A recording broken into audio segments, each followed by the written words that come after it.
Canalisation janvier 2026.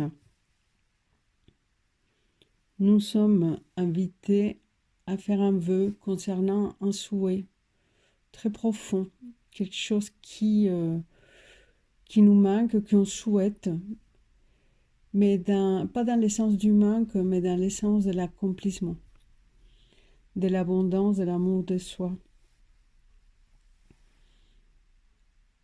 Dans vos quotidiens, dans notre quotidien, nous pouvons nous s'appuyer sur nos amis. Peut-être que dans ces mois-ci, on aura besoin d'une aide affective. En tout cas, il y a cette image du soutien, de l'amitié aussi pour le mois de janvier 2026. Le mois est également lié à un passage difficile avec deux zones d'ombre, peut-être des choses auxquelles on va se voir confronté ou on s'est vu confronté déjà au début du mois de janvier et qui vont changer radicalement la façon dont nous allons percevoir notre vie ou l'essence que nous allons lui apporter.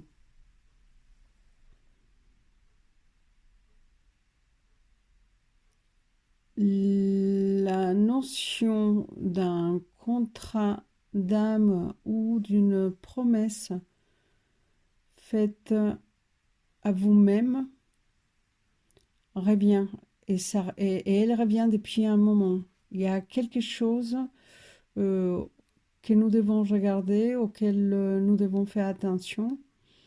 C'est peut-être dans les souvenirs ou c'est peut-être même dans la matérialité.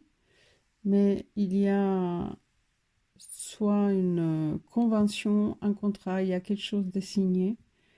Et donc je vous invite à faire preuve de discernement pour voir dans quel sens cela peut s'appliquer dans vos vies si cela vous concerne.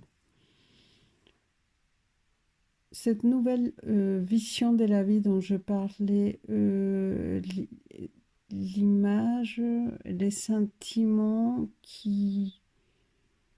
que je éprouve en ces moments, c'est plutôt que nous devons être flexibles.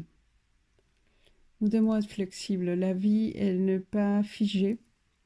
Il n'y a rien qui est à 100% sûr. Pour pouvoir avancer dans ces mois-ci, de janvier 2026, nous devons faire preuve de flexibilité. C'est comme ça qu'on finira les mois plus sereins. Flexibilité, vision différente de la vie ou avec un autre sens, en amitié et en étant fidèle à ses vœux, à cette promesse qu'on s'est fait à soi-même, soit il y a longtemps, soit il y a peu de temps, mais concernant quelque chose de très important pour vous. Voilà, merci et bonne année à vous tous.